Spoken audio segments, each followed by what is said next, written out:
Біздің еліміздегі ең танымал жеміс ол алма. Олар қолжетімді, төмен калориялы және пайдалы. Олар дәрумендердің жетіспеушілігін емдейтін әмбебап жеміс.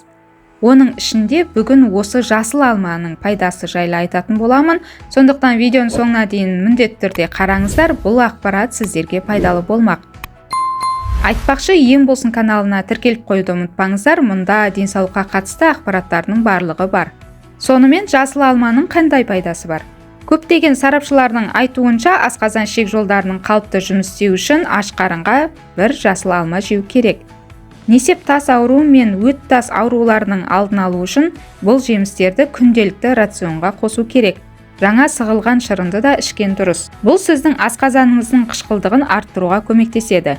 Жасыл алма темірге бай, бірақ әрине олар табиғи ет немесе бауырға қарағанда бұл элементтен әлде қайда аз. Бірақ ағзаға қажетті бұл микроэлемент оңай сіңеді. Бұл жемістерді анемия сияқты ауыр аурудың алдын алу үшін, әсіресе жүкті әйелдер мен балаларда қолдануға мүмкіндік береді. Бұл танымал жемістің енді құрамына келсек. Бұл жеміс пектинге, фруктозаға, дәрумендердің тұтас кешеніне бай.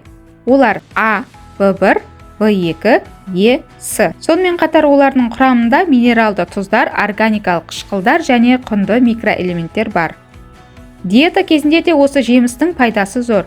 Жемістің құрамындағы талшықтар ол іш қатуға жол бермейді.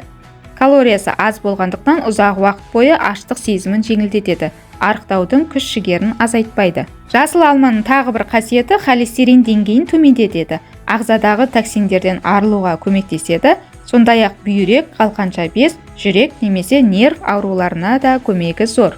Қарап тұрсақ, жасыл алманың сан қырлы пайдалы қасиеттері өте мол. Ал сіздер алманың қай түрін тұтынасыздар? Комментарийге жаза кетіңіздер. Ал осы видео ұнаған болса, лайк басып тіркеліп қоюды ұмытпаңыздар. Келесі видеода көріскенше, ем болсын.